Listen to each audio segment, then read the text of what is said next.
해운대 하면 몇 가지가 있습니다. 온천, 그리고 해수욕장, 그리고 갈비. 해운대 해수욕장은 1920년까지만 해도 소나무 숲이 우거진 객가였다. 그러다 6.25 전쟁이 끝난 뒤부터 해수욕장과 휴양지로 개발되었다. 지금은 해운대 해수욕장이 완전히 전면 개방되어 있지만 예전에는 마치 동해안, 북한 가까운 지역처럼 철책이 쳤었답니다. 절반으로 쪼개서 절반은 일반용이고 절반은 유엔군과 군무원과 가족만 드나들 수 있는 해수욕장이었다. 그 무렵에는 해수욕장이 썩 붐비지 않았을 뿐만 아니라 서양 사람과 함께 벌거벗고 어울리는 일이 이쪽에서도 마음이 내키는 일이 아니어서 부산 사람들은 철조망이 주는 위화감을 참을 수 있었다. 그런데 60년대 중반에 들어 그 철조망이 거치는가 했더니 어느새 그 북동쪽 끄트머리에 그때로서는 귀에 익숙치 않은 관광호텔이라는 것이 세워지게 되었다.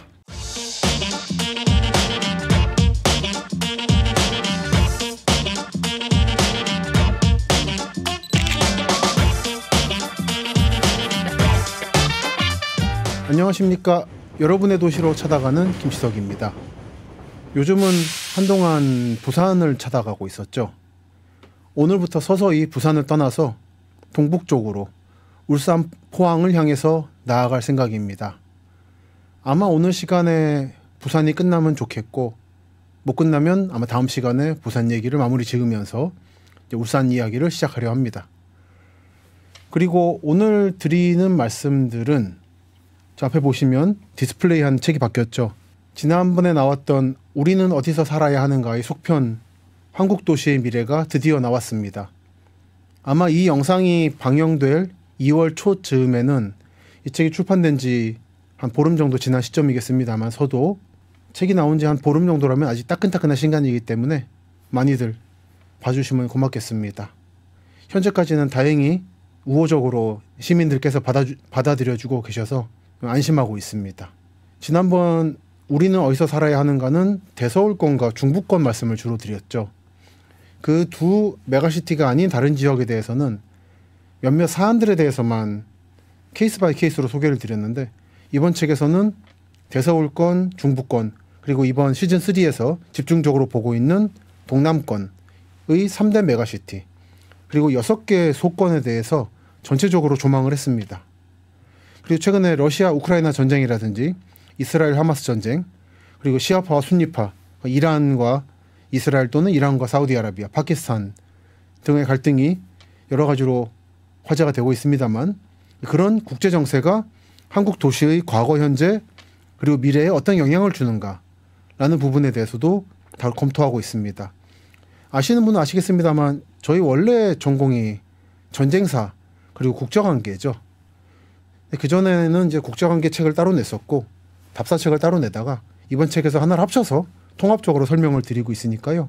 좀 도움이 되시리라 생각합니다. 기존의 땅이나 도시, 부동산에 대해서 이야기 되지 않았던 부분들을 들으실 수 있으리라 생각합니다. 이 책에 대해서는 이 정도로 설명을 드리고 오늘 이야기로 들어가겠습니다. 오늘부터 시작하는 한 2, 3회에 걸쳐서 들어갈 이야기의 핵심은 동남권 메가시티의 미래 거점이 될 동부산입니다. 보시면 가운데 해운대구가 있고요.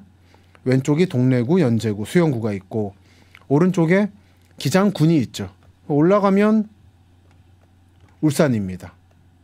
울주군이 있고요. 더 올라가면 경주가 있고 포항이 있고 현재는 낯설지만 앞으로 전 국민에게 친숙해질 영덕, 울진 그리고 삼척이 나옵니다. 이 지역은 물론 이름은 들어보셨을 겁니다. 하지만 그간 보시면 철도가 놓이다 말았죠. 이제까지는 철도 교통이 이쪽에 없다 보니까 동남권 시민을 제외하고 한 다른 지역 분들이 이쪽으로 가시기 위해서는 자차를 몰거나 고속버스, 시외버스를 타고 가셨어야 됐어요. 근데 요즘에 이 지역에 동해선이라는 철도가 공사 중인데 이 철도가 조만간 개통을 할 겁니다. 그렇게 되면 서울역에서도 갈 수 있게 되고 굉장히 접근성이 좋아질 겁니다. 그래서 이번 앞에 있는 한국도시의 미래에서도 삼척, 영덕, 울진에 대해서는 말씀을 많이 드렸는데요.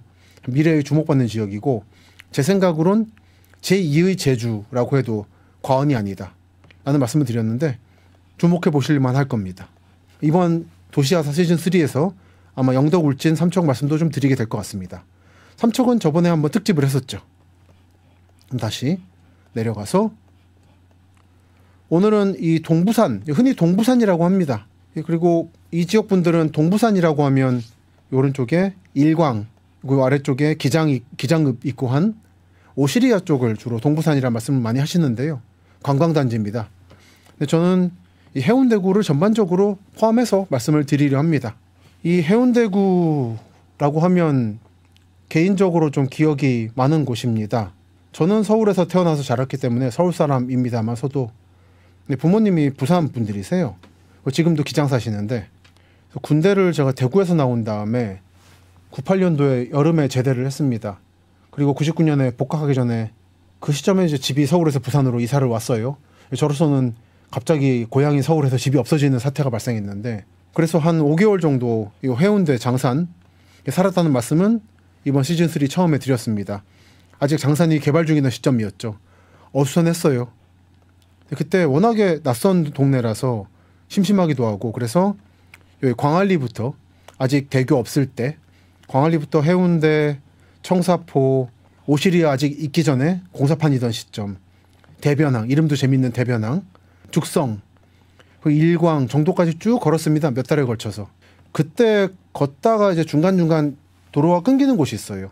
근데 그럴 때 유혹을 느꼈던 게 여기 현재는 이렇게 도로로 돼 있습니다만 철도가 있죠. 여기 예전 동해남부선 철도입니다. 현재는 동해남부선이랄까 동해선이라고 하죠. 아까 말씀드린 영덕 울진 삼척으로 가는 동해선이 공사 중이기 때문에 예전에는 동해남부선, 중부선, 북부선으로 부르다가 요즘에는 통합해서 동해선으로 부릅니다만서도 예전에는 이 절벽을 깎아가지고 철로를 만들어서 열차가 다녔어요. 그래서 바닷가 따라서 쭉 걸어 올라가다가 도로가 끊기고 철로만 있을 때마다 저걸 철로 따라 걸으면 관통할 수 있는데 저게 현행법상 불법이라서 빙 돌아가는구나라고 하는 안타까움을 자주 느끼곤 했습니다. 현재 동해선은 완전히 내륙으로 집어넣었죠. 백스코역이 있고 오늘 말씀드릴 백스코 센텀시티역이 있고 산으로 확 들어갑니다. 그래서 신해운대역, 예전에 해운대역, 동해남부선 해운대역에 내리면 얼마 안 걸어서 이제 해운대 시장이 나오고 넘어가면 해수욕장이 나왔었습니다. 수많은 사람과 차량이 길을 메우고 있는 그 해운대죠. 근데 요즘에는 완전히 산으로 들어가 버리는 바람에 신해운대역 내려서 한참을 가야지 바다가 나오게 됩니다. 그리고 신해운대역에서 가까운 데는 해운대 해수욕장이라보다는 달맞이고개 쪽이죠. 달맞이고개 왼쪽이 해운대 해수욕장, 그 오른쪽이 제가 종종 강조하곤 합니다만 예전에 20여 년 전이네요. 그때 혼자 이렇게 바닷가 걸을 때 가장 인상적이었던 항구 청사포. 참 조용한 항구였어요. 포구마을이었습니다. 항구가 아니죠. 포구죠. 작은. 그때 해운대 바로 옆에 이런 참 아늑하고 조용한 포구가 있구나 하고 깊은 인상을 받았는데 2년 전 겨울에 그때의 깊은 인상을 받았던 청사포가 어떻게 됐나 하고 가봤더니 이 동해남부선 라인이 블루트레인으로 바뀌어가지고 번쩍번쩍 빛나고 있고 온 사방에 카페와 밥집이 가득해서 깜짝 놀랐던 기억이 생생합니다. 예전에 서울 성북구 쪽에 살았었는데 학교 근처에 그때 이 해운대 쪽에 집으로 오려면은 뭐 제 집은 아닙니다만 부모님 집이긴 하죠. 청량리역에서부터 중앙선을 타고 쭉 내려오다가 경주쯤에서 동해남부선으로 갈아타고 여기 해운대역에 내리곤 했습니다. 그때 기억이 대략 한 일광쯤일 거예요. 일광 그리고 기장 요 즈음으로 열차가 오면 밤 10시 정도에 청량역에서 출발해서 대략 새벽 한 4시, 5시에 도착합니다. 졸다 깨다 하면서 타고 내리는 사람들의 억양이 점점 거친 경상도 말로 바뀌고 하면서 부산에 다 와가는구나 라는 느낌을 받곤 했고 그때쯤 되면 저 이렇게 뒤에 제 등 뒤가 서울이고 앞쪽이 부산이라고 하면 이 왼쪽으로 천천히 태양이 뜨면서 동해안 바닷가에 파도가 철썩이는 모습을 보면서 해운대 다 와가는구나 라는 느낌을 받곤 했어요. 참 지금도 좋은 기억으로 남아 있습니다. 근데 요즘에는 동해선이 완전히 산으로 들어가 버리는 바람에 그런 느낌을 받을 수가 없게 되어서 참 안타깝다는 생각을 하고 있습니다. 그래도 요 블루트레인을 타면은 아마 그 당시에 느낌이 살아날 건데 잘 아시다시피 이 블루트레인이 워낙에 성공을 하는 바람에 예약이 안 되더라고요. 꼭 한번 타보고 싶은데 뭐 협찬 같은 게 들어오면은 가겠습니다마서도 아니면 예약을 잘해서 계획을 잘 세워서 언젠가 타볼 생각입니다. 그때 한 20여 년 전이죠. 98년도, 99년도의 기억이 다 되살아날 수 있을지 궁금한 상황입니다. 지도를 한 장 보여드리겠습니다. 1956년 5만 분의 1 지도를 두 개를 붙인 겁니다. 위아래로. 거의 부산 대부분 지역이 나와 있습니다. 보시면 영도가 우선 보이고요. 이쪽에 5, 6도가 보이죠. 이쪽이 전통적인 부산 도심입니다. 부산역이 있고 부산항이 있는. 그리고 이쪽에 서면이 있고요. 그래서 왼쪽으로 가면 구포를 통해서 양산, 밀양으로 해서 서울까지 가는 철도가 있고, 이쪽에서부터 오른쪽으로 가면 위로는 동래, 온천장, 오른쪽으로는 휘어서 해운대 쪽으로 오게 됩니다. 동부산으로 오게 되죠. 그리고 보시면 이 수영강이 바다랑 만나는 지점, 수영만이 있고요. 밀랑리, 여기에 비행장이라고 있습니다. 이게 유명한 수영 비행장이죠. 이 비행장이 여기 있다가 옮겨간 게 김해공항이죠. 그리고 이 수영 비행장을 줄여서 수비라고 합니다. 그래서 이쪽에는 지금도 수비 사거리라든지 무슨 수비점 이런 지명이 많이 있습니다. 수영 비행장이라는 거죠. 그 수영 비행장 자리를 개발한 게 센텀시티고 백스코고 한 거죠. 보시면 수영 비행장을 지나서 깎아지른 절벽이 있고요. 위가 장산입니다. 장산범의 장산이죠. 그리고 장산의 왼쪽 위를 보면, 서쪽 위를 보면 재송동이 있고, 재송리겠죠. 그리고 반여가 있고, 더 올라가면 반송이 있습니다. 도시아사 시즌3 앞부분에서 정책 이주지 말씀을 드렸습니다. 부산항, 부산역 근처에 있던 피난민들, 난민들을 이쪽 반여동과 반송동 쪽으로 데려와서 이주를 시켰다고 말씀을 드렸었죠. 보시면 이 반송 반여 지역이 해방 전후까지의 부산에서 동래 그리고 수영 해운대 사이에 있는 산악지역인 거를 확인하실 수 있을 겁니다. 계곡이죠. 이런 데다 사람을 쏟아 부은 거죠. 그런 게 정책 이주지였다. 그리고 여기도 해운대인데 이 해운대는 여러분이 흔히 생각하시는 바닷가 해운대와는 아주 느낌이 다른 곳이다 라는 점을 우선 기억해 두시면 좋겠습니다. 지금 해운대의 지리를 전체적으로 보고 있습니다. 내려오면 해운대 해수욕장이 나오죠.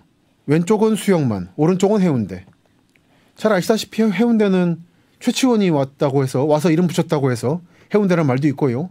그리고 온천이 유명해서 일제 때부터 관광지로 개발이 됐습니다. 동네와 함께. 해수탕이라고 하죠. 바닷물 끌어올라서 온천이 된다고 합니다. 청사리, 이것도 기장면이죠. 청사리가 지금 청사포. 철도 따라 올라가면 공수포 나오고 송정 나옵니다. 송정은 송정역이 있고요. 블루트레인의 거점으로서 굉장히 요즘 주목받고 있습니다. 지난해 언제쯤인가요? 한국 정부의 어떤 담당자가 엑스포 선전을 여기 송정에서 한 거를 보고는 왜 그런 시골 동네에서 광고를 하냐고 그 허언을 했다가 굉장한 비난을 받고 결국 사직하는 일이 있었죠. 그러니까 서울 그 사람의 주장은 대부분의 외국인 관광객은 서울과 경기도를 보는 거지 이런 부산 송정 같은 데는 안 간다 라는 건데 참 구시대적인 발상입니다. 이 블루트레인을 한번 제대로 보고 이 동부산의 미래를 읽는 눈이 있었다면 그런 말을 못했을 거예요. 여러분들이 도시를 볼 때도 마찬가지일 겁니다. 예를 들어서 저한테 왕십리나 청량리 또는 신길, 영등포 이런 지역은 오래된 동네입니다. 근데 가보면 아시겠지만 요즘에 왕십리, 신길, 그리고 요즘 청량리도 재개발이 시작되고 있고요. 이런 지역들에 대해서 예전 이미지만 가지고 거기가 개발해봤자 뭐가 달라지겠어. 그냥 그런 동네지라고 예전부터의 감각을 가지고 바라보면 그 미래가 안 보이는 겁니다. 내가 세계 중심이고 내가 무조건 옳다라는 걸 빨리 버리고 내가 모르는 게 있을 수 있다는 걸 언제나 염두에 두고 내가 능히 익숙한 곳이고 선입견이 있는 곳이라도 버릴 수 있는 용기, 그런 용기가 있으면 도시의 미래를 읽어내실 수가 있습니다. 그 사표 내셨던 공무원분은 결국 너무 서울 중심주의 또는 본인이 알던 고위급 외국인들이 이런 지방을 가지 않는다는 예전의 현실만을 가지고 한국 전역을 들여다보다가 그런 실언을 한 거죠. 한번 가보십시오. 송정리 굉장히 빨리 바뀌고 있습니다. 제가 예전에 98년, 99년 초 사이에 걸었던 때하고 또 달라진 상태였고 이 블루트레인 등 또는 동부산의 개발에 따라서 굉장히 많이 바뀔 지역 중에 하나예요. 기장군 전체가 바뀌고 있는 중이죠. 그래서 그 동남권 메가시티에서 가장 빠르게 바뀔 지점인 동부산 지역을 주목하시라라는 게 거듭 말씀드리지만 오늘 이 에피소드의 핵심입니다. 계속 올라가 보겠습니다. 기장면이 나오고요. 대변리, 큰 바닷가라는 뜻입니다. 우리가 생각하실 대변은 아닙니다만 이름을 바꾸진 않으시더라고요. 이런저런 말이 있었을 법한데 계속 올라갑니다. 철도 따라 올라가면 이제 일광이 나오고요. 일광은 나중에 말씀드리겠습니다만 일제 때 국내 징용, 그러니까 징용하면은 남양군도 태평양이라든지 홋카이도 등 사할린으로 일본인 및 조선인, 중국인을 보낸 게 징용인 건데 이 경우에는 전라남도의 영암이라든지 이쪽 부산 일광같이 국내 광산, 조선 내 광산에 조선인들을 보내는 경우가 있었습니다. 이런 거를 국내 징용이라고 합니다. 이 일광에는 광산이 있는데 그 광산이 식민지 시기 국내 징용의 대표적인 거점 중에 하나였습니다. 지금도 흔적이 남아 있고요. 아직도 폐광 처리가 안 끝난 상태라 카드뮴 등의 중금속이 많이 흘러나오는 중이죠. 계속 지역에서는 문제가 되고 있습니다. 계속 올라가면 정관이라고 요즘 이 지역분들께는 정관 신도시로 유명한 곳이죠. 예전에는 이렇게 빈 땅이었습니다. 대체로 여기까지가 기장, 여기 넘어가서부터는 이제 서생이 나오고요. 그리고 울산이 나오게 되죠. 이게 동부산 지역의 대체적인 윤곽입니다. 그리고 지금 보시는 이 시간표는 제가 가끔 소개하는 이런 겁니다. 1960년 3월에 나온 철도 시간표죠. 전라남도의 그러면 보성의 경전선 명봉역의 역 직원분께서 가지고 계셨을 시간표인데 저한테 와 있는 상태입니다. 이렇게 넣었다 뺐다 하면서 사용하셨을 거예요. 이 시간표를 보면 경주 부산 간 동해남부선 시간표가 나와 있습니다. 경주부터 서울부터 쭉 와서 이제 경주 새벽 4시, 울산 5시 3분, 좌천 6시 12분, 해운대 7시 4분, 부전 7시 44분, 부산에 8시 15분까지. 제가 동해남부선 탔을 때, 중앙선 동해남부선 탔을 때에는 부산까지 들어오지 않았고 부전에서 끝났었죠. 이 시기에는 부전까지 다녔었나 봅니다. 그걸 보시면 대부분 열차가 경주부터 오는데 가끔 이렇게 서울발이 있습니다. 제가 20여 년 전에 중앙선 동해남부선 통해서 해운대 올 때도 청량리에서 해운대 오는 게 하루에 몇 편 없었어요. 특히 심야편이 있어서 그거를 종종 타곤 했습니다. 심야 열차 타는 걸 좋아했는데 요즘은 심야 열차가 없어지는 바람에 좀 아쉬움이 있습니다. 제 인생에 한국에서 심야 열차로 두 노선을 탔는데 하나가 이 청량리 해운대 노선이고 하나는 경전선 목포부터 부전까지였습니다. 94년도니까 지금 30년 전이네요. 대학 1학년 때 혼자 여행을 보려고 목포 내려가서 거기서 막차, 부산 가는 막차를 타서 한 11시쯤 됐을 겁니다. 10시인가 11시. 남해안 따라서 쭉 가서 대략 새벽 6시쯤에 부전에 도착했던 기억이 나요. 제가 있을 시점은 이미 부산이 종착이 아니라 경부선 등은 부산으로 끌고 와서 처리하고 경전선이라든지 중앙선, 동해남부선 등은 서면에서 처리한다는 식으로 이원화된 시점이었던 거죠. 마치 서울역, 용산역, 청량리역이 각각 세 방향을 맞는 것처럼. 그래서 오랜만에 이 방송 준비하면서 이 시간표를 꺼내보고 예전 청량리에서 심야열차 타고 해운대 가던 기억이 났습니다. 지금 보여드리는 지도는 1937년 부산관광협회에서 만든 부산관광안내도입니다. 대략 지금으로부터 90년 전 자료입니다. 조선에 온 일본인들이 특히 온천을 좋아하니까 부산이나 이 동남권에서 놀 때 어떻게 놀면 되느냐라는 걸 보여주는 지도예요. 볼까요? 보시면 경부선이 있고요. 동해남부선이 있는데 이 당시에는 동해남부 해안선이라고 불렀나 봐요. 바닷가를 따라오기 때문에 해안선이라는 이름이 참 어울린다 생각합니다. 그리고 전차선이 있는데 부산부터 동래까지 전차가 다녔죠. 동래에 와서 온천도 하고 범어사도 가는 그런 코스였습니다. 그리고 배로는 시모노세키로 가는 이게 부관페리오죠. 송도가 있고 골프장이 있는데 이 골프장이 나중에 수영 비행장이 됩니다. 그래서 한국 최초랄까요? 한반도 최초의 골프장 중 하나인 이 부산 골프장이 여긴 거죠. 수영이 있고요. 해운대가 있고 송정리가 있고 기장, 장안사, 울산이 나옵니다. 울산 비행장이 유명했죠. 다른 길로 가면 통도사, 범어사를 갔다. 그리고 불국사, 경주. 그리고 여기부터는 포항으로 간다. 그리고 동해 남부선 타고 올라가면 대구에도 비행장이 있었고, 이쪽 동네에서 더 북쪽으로 가면 김해, 수로왕릉이 있다. 이런 정도의 지리 감각을 가지고 일본인 관광객들은 부산으로 들어왔습니다.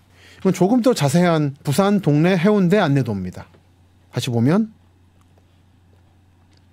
영도대, 부산대교, 그리고 마키노시마 유곽, 이게 영도 선착장과 조선소가 있는 지역에 유곽이 있었죠. 그걸 마키노시마 유곽이라 불렀는데 그걸 보여주는 겁니다. 마키노시마라는 거는 이제 목동, 그 유목을 하는 섬이라는 건데, 유목이랄까요? 목축을 하는 섬이라는 건데, 조선시대부터 여기서 말을 길렀기 때문에 목도라고 불렀습니다. 건너오면 부산역이 있고, 왼쪽으로 가면 남부민, 지금의 남부민, 부민동이죠. 더 가면 송도가 있습니다. 여기가 광복동이니 하는 부산의 중심, 그리고 용두산 신사가 보이네요. 예전에 조선시대 때 외관 자리죠. 그 오른쪽으로 가면 부산보통학교, 부산중학교, 초량역, 초량외관이 있던 곳이고, 부산진역이 나옵니다. 그러면 수정동, 자성대 유명하죠. 자성대 부두가 요즘에 유명할 겁니다. 그리고 골프장. 갑자기 지역이 확 줄었어요. 관광객들한테 필요한 정보만 주다 보니까, 그리고 일본인들이 자기들 관점에서 보다 보니까 일본인들한테 필요한 지역은 좀 세심하게 그렸고, 필요 없는 지역은 확 줄인 겁니다. 골프장이 있고, 지금 수영 비행장 자리, 예전 수영 비행장 자리, 그리고 해운대, 온천 표시가 많이 돼 있죠. 온천 호텔도 있고, 해운대역, 이게 제가 기억하던 옛날 바닷가 근처의 해운대역입니다. 경주, 그 올라가면 동래역, 성지보통학교, 여기는 부산 시민들의 중요한 수원지 기능을 했고 유원지이기도 한 성지곡입니다. 여기 가면 유명한 음수사원이라고 하는 글자가 새겨 있어요. 물을 마실 때에는 근원을 생각하라 라는 옛날 중국의 격언인데, 그게 저수지 벽에 써 있습니다. 그리고 경마장이 있고, 올라가면 동래 온천이 나옵니다. 그리고 범어사도 보이네요. 그리고 금정산, 동래 금강. 그 동래 금강이라는 거는 지금도 금강공원이라고 있습니다. 부산이랄까요? 동래의 금강산 같다 그래서 동래 금강이라 불렀고, 가면 지금도 그 당시 조성한 공원 형태가 굉장히 잘 남아 있어요. 그리고 올라가면 금강원지라고 해서 어떻게 금강공원을 만들어놔야 대한 설명도 있는데, 다 일본인 지명이고 일본 연호고 그래가지고 다 시멘트로 발라버리는 바람에 잘 읽을 수는 없습니다. 제1상업학교가 있고 운동장이 있습니다. 그리고 보시면 쇼와 12년 4월이니까 1937년 4월에 진해만 요새사령부 검열필인 거죠. 그러니까 부산 지역은 거점 지역, 군사 지역이기도 했기 때문에 이 진해에 있었던 해군, 지금으로 말하면 해군의 검열을 받고 이런 지도를 만들었다는 뜻입니다. 보면 부산역 기점 교통관계 일람 해가지고 자동차로 갈 때 몇 분 걸리고 전차로 가면 몇 분, 도보로 가면 몇 분이다라고 대단히 상세하게 설명이 되어 있습니다. 그래서 예전 골프장, 그 다음에 수영비행장이었던 곳의 현재 상황은 이렇습니다. 이건 제가 망미주공아파트, 한국에서 손꼽히게 아름다운 아파트 중에 하나였던 망미주공아파트를 조망하기 위해서 옆산을 올라가서 반대편을 바라보고 찍은 사진입니다. 동쪽으로 이렇게 백스코와 센텀시티가 보이더라고요. 제가 살던 98년, 99년 시점에는 에도 어느 정도 고층 빌딩이 올라가긴 했는데 이렇게까지 고층 빌딩으로 덮이게 될 줄은 미처 몰랐습니다. 그래서 요즘 부산에서는 너무 고층 빌딩들이 바닷가나 강가에 세워지는 바람에 전체적인 부산 시민들의 조망을 이들이 독점한다라고 하는 비판도 나오고 있어서 과연 어떤 식의 정책이나 시민들의 컨센서스가 이루어질지 지켜보고 있습니다. 이런 식으로 백화점들이 들어와 있고요. 부산하면 롯데인데 여기는 웬일인지 신세계가 있죠. 이렇게 이게 센텀시티입니다. 센텀시티가 있고 이쪽에 백스코가 있죠. 부산 시민들한테 여쭤봐도 센텀시티와 백스코는 그냥 한 덩어리로 취급되다 보니까 과연 어디까지가 백스코고 어디까지가 센텀시티냐에 대해서는 좀 다들 의견이 분분하시더라고요. 그냥 묶어서 동부산의 새로운 거점 중에 하나인 백스코와 센텀시티다라고 이해하시면 되겠습니다. 영화의 전당도 여기에 있죠. 부산국제영화제 하는. 그래서 부산 국제영화제는 인기가 많기 때문에 이 영화제를 보기 위해서 이 백스코 센텀시티에 오신 분들도 많으실 거예요. 그리고 오신 김에 요트하는 분도 계실 거고, 그리고 해운대도 오시고 오신 김에 달맞이 고개 가서 카페 들어가서 커피도 드시고 하시지 않을까 생각을 합니다. 그리고 제가 지금 보여드리는 거는 해운대 시가지 중심에서 바닷가로 가는 언덕인데요. 여기 LCT라고 있고요. 한때 좀 특혜 시비가 있어서 좀 시끌시끌했던 곳이죠. 약간 해운대 시가지는 약간 분지 느낌입니다. 그러다가 언덕을 살짝 넘어가지고 바닷가로 가게 되는데 지금 보여드리는 로드뷰 요 느낌이 약간 그 만화 있죠. 슬램덩크.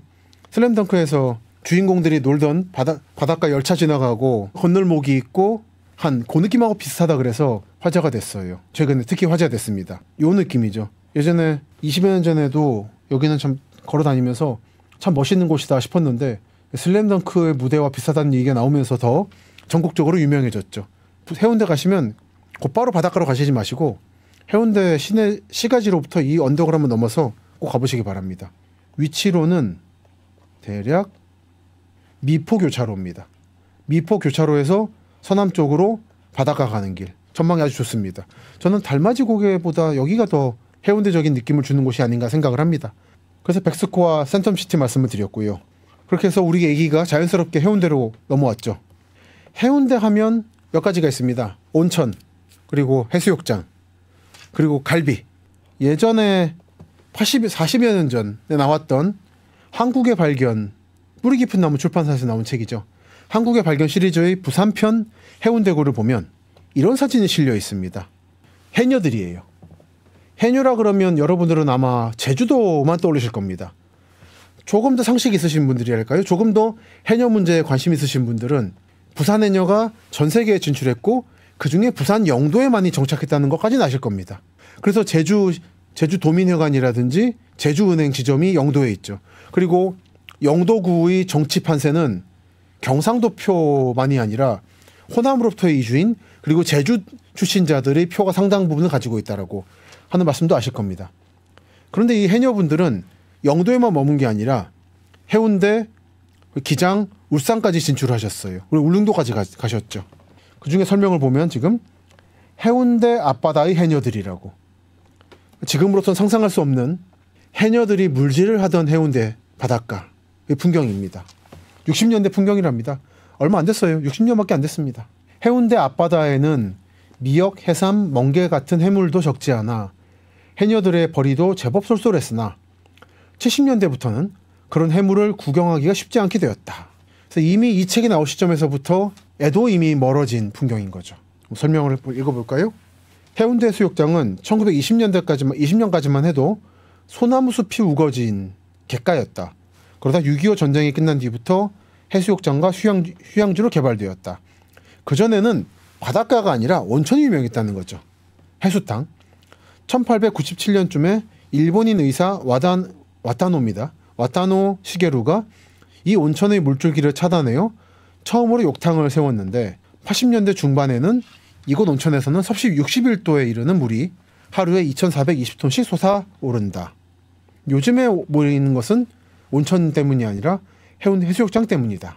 그래서 80년에 해운대 구청이 낸 통계에 따르면 하루에 50만 명이 모였답니다. 그래서 우리나라 사람 12명에 1명은 여기 왔다. 그리고 한 가지 흥미로운 얘기가 있는데 지금은 해운대 해수욕장이 완전히 전면 개방되어 있지만 예전에는 마치 동해안, 북한 가까운 지역처럼 철책이 쳤었답니다. 그래서 절반으로 쪼개서 절반은 일반용이고 절반은 유엔군과 그 군속, 그러니까 군인 가족이죠. 군무원과 가족만 드나들 수 있는 해수욕장이었다. 그래서 그 무렵에는 해수욕장이 썩 붐비지 않았을 뿐만 아니라 서양 사람과 함께 벌거벗고 어울리는 일이 이쪽에서도 마음이 내키는 일이 아니어서 부산 사람들은 철조망이 주는 위화감을 참을 수 있었다. 그런데 60년대 중반에 들어 그 철조망이 거치는가 했더니 어느새 그 북동쪽 끄트머리에 그때로서는 귀에 익숙치 않은 관광호텔이라는 것이 세워지게 되었다. 극동호텔과 해운대 관광호텔이죠. 그때부터 해서 호텔들을 바닷가를 쭉 둘러싸는 바람에 요즘 해운대의 문제는 새로운 모래가 들어오지 않는 것입니다. 이건 꼭 해운대만의 문제가 아니라 지나치게 관광화가 된 해수욕장은 다 겪고 있는 문제입니다. 바닷가의 모래라는 거는 땅에서 솟아나오는 게 아니라 강이 가지고 오는 모래가 퍼지는 겁니다.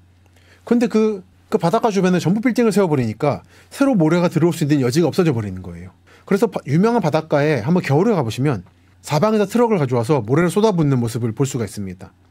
하지만 미봉책이죠. 그리고 모래가 새로 들어오지 않고 빌딩들을 세우고 그리고 기후 이변에 따라서 파도가 거세지면서 해안 침식이 심해집니다. 미국 동해안과 서해안 지역에서 해안 침식이 심하다 보니까 부자들의 별장이 절벽에 깎아내려져 버리는 바람에 부동산이 위기에 처했다는 보도 보신 적 있을 겁니다. 근데 그것은 남의 나라만의 이야기가 아니라 한국에서도 현재 일어나고 있는 상황입니다. 그래서 바닷가 주택, 동해안과 서해안 쪽에 바닷가 주택을 사실 때에는 그런 해안 침식 그리고 모래의 소멸 이 문제에 특히 주목하실 필요가 있다는 말씀을 이 책에서 드리기도 했습니다. 그리고 이 책에 또 하나의 사진이 실려 있는데 해운대 소문난 갈비집. 워낙에 관광지로 유명하다 보니까 갈비집들이 많답니다. 보면은 갈비집 4-5개가 있는데 한결같이 해운대 암소갈비, 소문난 암소갈비. 다 암소갈비집이라서 다 사람들 헷갈려 하니까 정원에 용이 있는 집 이런 식으로 붙였다고 해요. 여기는 보면 해운대 소문난 갈비집, 해운대 집 이름난 갈비 하는 식으로. 제가 90년대 말에 잠깐 해운대 5개월 살았을 때도 우동 좌동에 있는데 그중에 좌동에 살았습니다. 걷다 보면은 중간중간 갈비집이 많아가지고 해운대 사람들은 갈비만 먹나 생각을 한 적이 있습니다. 이런 연유가 있나 봐요. 그래서 얼마 전에 답사를 갔더니 아직도 이렇게 해운대 이름난 암소갈비라고 명명이 유지가 되고 있습니다. 그리고 이렇게 온천, 대중탕, 여관, 금호 온천 등이 있는데 이 업소는 문을 닫았더라고요. 그러니까 가보니까 제가 살았던 20여 년과 또 달라져서 유행이 바뀌지 않습니까? 이런 요식업이라든지 쇼핑센터들은. 그래서 예전에 이런 온천장, 여관 건물들이 많이 폐업을 하고 새로운 형태로 바뀌고 있는 것 같더라고요. 앞으로 이 해운대 쪽에서는 그런 바뀌어가는 빌딩들의 변천, 그런 업태의 변천들을 좀 지켜봐야 되지 않겠는가 생각을 얼마 전에 부산 가서 했네요. 이런 식으로 해운대 암소갈비집, 청풍, 이건 여관인 거죠. 콘도맨션, 그 위에 솟아있는 리인뷰, 이런 식으로 청풍장, 온천, 커피숍, 피읍 받침의 커피숍, 객실. 정말 예전 한 반세기 전의 호텔인 거죠. 아직 영업을 하고 있습니다만 이제 모텔로 이름 붙여놨고요. 카페도 있고. 참 이런 데 들어가서 커피 마시면서 한 반세기 전의 풍경을 생각해 보는 것도 참 즐거운 한때를 보낼 수 있는 비결이죠. 이렇게 아직 영업하고 있는 것도 있고 이미 폐업하고 있는 예전 형태의 업태도 있습니다. 해운대 말씀을 드렸고요. 오늘 시간에 마지막으로 제가 20여 년 전에 자주 타고 다니던 동해남부선은 지금 어떻게 되었는가를 잠깐 보면서 이 시간을 끝내겠습니다. 지금 보시는 건물은 해운대를 벗어나서 청사포를 벗어나면 나오는 송정역입니다. 예전 20세기 중기의 건물, 역사 건물을 잘 남기고 있죠. 안에 들어가면 해운대 블루트레인 티켓을 팝니다. 설명을 보면 동해남부선 예철길, 그래서 그린 레일웨이 사업에 착수해서 블루라인 파크가 완성되었다. 블루라인이라 그러는데 저는 이제 약간 좀 블루라인 파크가 좀 입에 안 붙어서 블루트레인이라고 합니다. 아무튼 좋아합니다. 한국에서 대단히 성공적으로 폐철도 노선을 재활용한 사례를 생각이 돼서 요즘에 여기저기 강연 가거나 책을 쓰거나 할 때 자주 소개를 합니다. 그래서 이런 좋은 사례가 있으니까 뉴욕의 하이라인 파크 같은 얘기만 하지 말고 한국에서 성공한 이런 사례를 좀 더 주목하시라라는 말씀을 드리곤 합니다. 송정역은 현재 이런 식으로 예전 동해남부선 철도, 바닷가 따라 다니던 철도를 정비를 해서 사용하고 있고요. 수많은 젊은 분들이 계시는 거는 여기서 블루트레인, 블루라인을 타기 위해 위하신 거죠. 그리고 이 송정역 주변에는 아마도 식민지 시기에 창고 건물로 보이는 이런 건물도 남아있고, 더 가면 지금도 바닷가 가면 많이 보이는 예전풍의 여관거리죠. 숙박거리. 아직 남아있더라고요. 그러니까 해운대에 비해서 아직까지는 손이 덜 탄 느낌이라 아마 지난해 좀 무리를 빚으셨던 그 모 공무원께서 아마 이런 모습을 봤다면은 이게 어떻게 외국인들이 좋아할 만한 풍경이냐라고 생각하실 수 있어요. 근데 제가 알기로 외국인들이 여기에 묵진 않겠지만 좋아합니다. 이런 풍경. 제가 외국인 친구들 안내할 때도 인사동이나 경복궁 데려가지 않고 종로 5가 6가 이런 데 데려갑니다. 정말 재밌어 해요. 그리고 외국인들이 발견해서 명소가 된 게 힙지로죠. 을지로 2가 3가 4가. 그러니까 한국인들이 생각하는 보여주고 싶은 풍경하고 외국인들이 한국에 들어왔을 때 정말 한국적인 풍경이다. 정말 재밌다. 여기 한번 묵어보고 싶다. 백패커들은 이런 데 묵으니까. 그런 풍경은 다른 겁니다. 그러니까 한국 중상층, 한국 지배층들의 관점만으로 세상을 바라봐서는 땅의 실체가 보이지 않습니다. 그게 제가 저의 작업 속에서 계속 강조해드리고 있는 거죠. 그래서 이렇게 송정역이 있고요. 그리고 우리 시즌3 때 처음에 보여드렸습니다만 청사포가 이렇게 바뀌었다.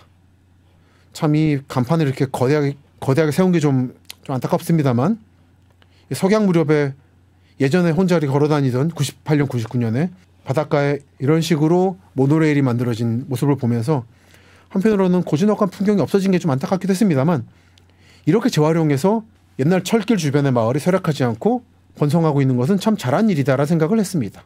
이런 모습, 예전 철길 건널목이죠. 그리고 해운대 쪽을 바라보면, 달맞이 고개 쪽을 바라보면 이렇게 보입니다. 정말 잘 만들었더라고요. 몇 번을 감탄했습니다. 그리고 이 청사포역, 블루라인, 이 청사포역 주변 바닷가 마을 건물들을 이렇게 카페로 개조했고요. 한옥 라운지 청사포역, 한옥이라고 되어 있는데 이거는 아마 모르긴 몰라도 한일 절충식일 겁니다. 오늘은 예전 수영 비행장, 골프장부터 해운대까지 그리고 송정까지 보여드렸습니다. 그러니까 예전에 그쪽을 놀러 갔었던 분들에게는 이런 모습들이 저도 그랬습니다만 대단히 낯설게 보이실 겁니다. 하지만 이쪽은 현재 부산이 나아가고 있는 미래의 모습을 앞서서 보여주고 있는 것들이에요. 동부산이라고 하는, 오늘 이 시간에 아직 시간이 부족해서 오시리아 쪽을 보여드리진 못했습니다만 샌섬시티 백스코부터 해운대, 송정을 거쳐서 기장까지 이 지역이 개발되면서 아마 부산과 울산 나가서 포항까지 연담화가 될 거고 수백만 명의 인구, 2개 광역시가 하나로 붙을 거예요. 이게 동남권의 미래를 만들어낼 키인 거죠. 그러니까 예전에 바닷가 모습만 기억하시고 바뀌어서 아쉽다만 생각하실 게 아니라 이 동남권도 나름대로 다른 지역과 마찬가지로 미래를 만들어내기 위해서 노력하고 있고 지금으로서는 대단히 성공적으로 나아가고 있는 중이다 라고 하는 사실을 마음에 두시고 한번 낯설게 하기란 관점에서 이쪽을 다시 봐보시기 바랍니다. 예전 내가 봤을 때 느낌이 사라져서 안타깝다만 생각하지 마시고 예전의 기억에 붙잡혀 계시지 마시고 부산, 울산 그리고 동남권이 만들어 나가는 미래를 객관적이고 제3자적인 관점에서 관찰을 하시면 여러분들께는 새로운 경험이 되실 수도 있고 또 어떤 분들께는 새로운 기회가 눈에 보이실 수도 있을 겁니다. 그래서 오늘은 여기까지 하고 다음 시간에는 기장부터 울산을 향해서 계속 북진해 보도록 하겠습니다. 수고 많으셨습니다.